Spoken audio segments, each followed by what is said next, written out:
پہلے کی بات ہے، ایک گاؤں کے قریب ایک گھنا اور پراسرار جنگل تھا۔ اس جنگل کے اندر اتنا اندھیرا تھا کہ دن میں بھی رات کا گمان ہوتا۔ ایک داور ایک بلند پہاڑی پر ایک خوفناک سیاہ قلعہ کھڑا تھا، جس کی فضا میں بجلی کی چمک اور گرج مسلسل گونجتی رہتی تھی۔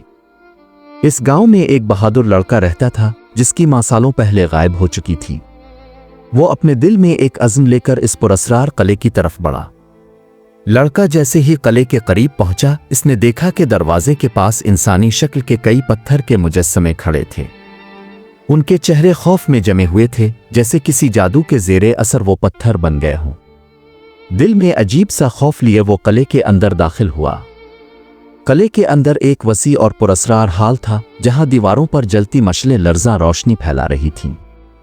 ہال کے بیچوں بیچ ایک عظیم الشان تخت تھا، جس پر ایک خوفناک جادوگر بیٹھا تھا۔ اس کے ہاتھ میں ایک طلسمی چھڑی تھی اور اس کے پہلو میں ایک سنہری کتا بیٹھا تھا، جس کی آنکھوں میں شدید اداسی تھی۔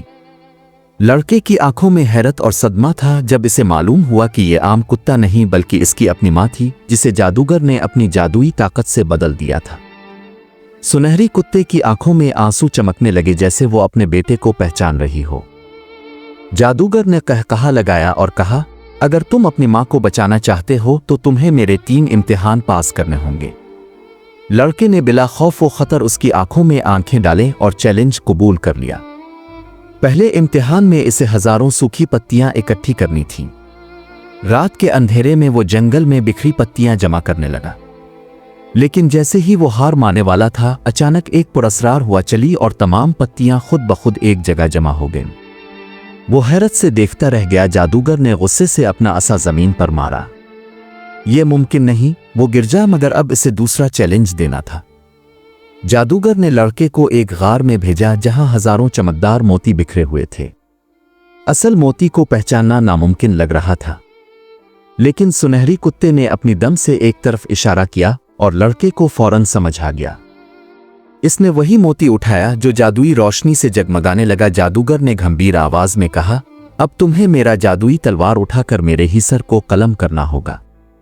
لڑکے نے ہچکچاتے ہوئے اپنی ماں کی طرف دیکھا، جس کی آنکھوں میں امید کی چمک تھی۔ قلعے کے ایک کونے میں ایک عظیم الشان تلوار چمک رہی تھی۔ لڑکے نے حوصلہ کر کے اسے اٹھایا اور جادوگر کے سامنے کھڑا ہو گیا۔ جادوگر ہوا میں معلق ہو گیا، اس کی آنکھیں سرخ ہونے لگیں اور اس کے گرد سیاہ جادو گھومنے لگا۔ بجلی کی کڑک کے درمیان لڑکے نے پوری قوت سے تلوار چلائی اور جادوگر کا سر قلم کر دیا۔ ایک خوفناک چیخ کے ساتھ جادوگر کا جسم روشنی میں بدل کر راکھ بن گیا۔ سنہری روشنی میں گھرا ہوا کتا اچانک ایک خوبصورت عورت میں بدل گیا۔ ماں نے آنسو بھری آنکھوں سے اپنے بیٹے کو گلے لگا لیا۔ لڑکا اپنی ماں کے ساتھ گاؤں واپس آیا، جہاں ظالم سوتیلی ماں اور اس کی بیٹی کو ان کے کیے کی سزا دی گئی۔ گاؤں کے لوگ خوشی سے جھومنے لگے۔ ماں، بیٹا اور ان کے بچھڑے ہوئے رشتہ دار سب ایک ساتھ بیٹھ کر ہنسی خوشی کھانے لگے۔